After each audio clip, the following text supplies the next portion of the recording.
All right, so now you know that there are those three types of inheritance. And the question about the mechanisms is, how do those two alleles interact with each other? So if you have a heterozygote, so which has one of each kind of allele, what happens in the cell that ends up giving you that intermediate phenotype or the dominant phenotype or the phenotype that expresses both alleles? So that's the part that I thought was really, I don't know, I find it fascinating. So there's something called haplosufficiency.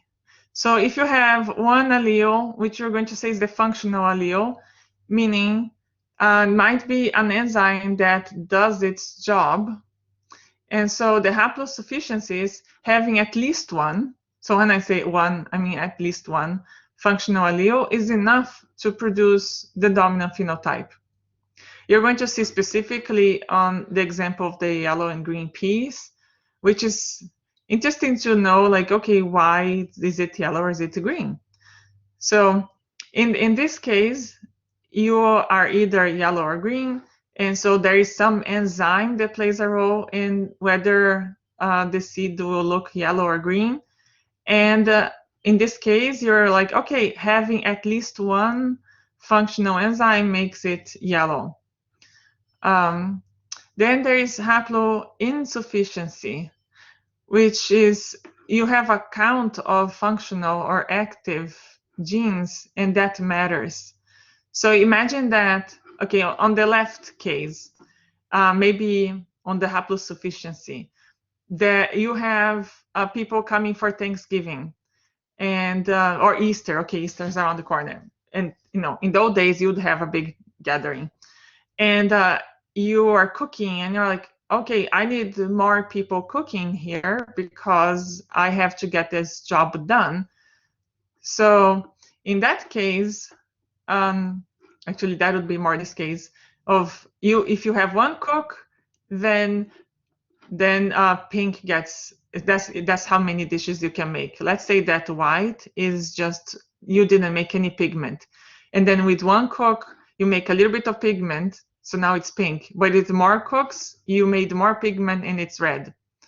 In the case of the complete dominance, doesn't matter how many workers you have, that person is able to get the job done.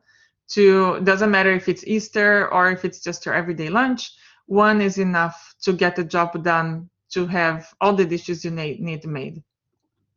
And then in this case here, people are doing different things, and you can see the expression of their work, and one doesn't interfere with the other.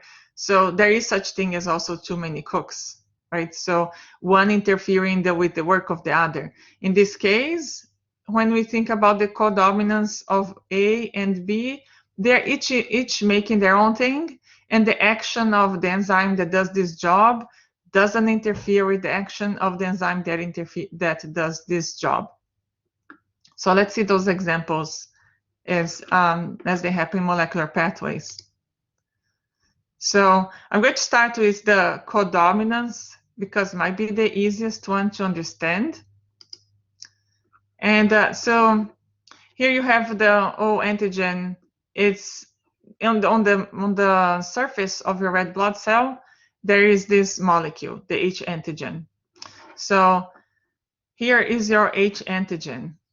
And then if both of your alleles in your cell are the allele that encode H antigen, then your red blood cells have this. But if you have one allele that encodes this, it's called the A allele, it encodes this enzyme that does some conversion, then it tacks on this molecule to the H antigen. So the A allele is a gene that encodes an enzyme that can add that N-acetylgalactosamine to your H antigen. So if you have the O allele, that means that you don't have a functional enzyme to add stuff to the H antigen. So that's why you don't add anything. The A allele has a functional enzyme that adds the A antigen. The B allele has an enzyme that adds the B antigen. So when you look at the ABO locus, what you're looking is this transferase. So that's the enzyme that it will transfer a molecule to this molecule, to the H antigen. So in this case, you're looking at the phenotype that is result of the action of an enzyme. So and it depends, is there a functional transferase? In the case of O, there isn't. So in the O, the transferase has a mutation that the enzyme doesn't do anything, so it's inactive. And then on this other two, the transferases, they transfer different molecules depending on which one it is. So good, so far so good.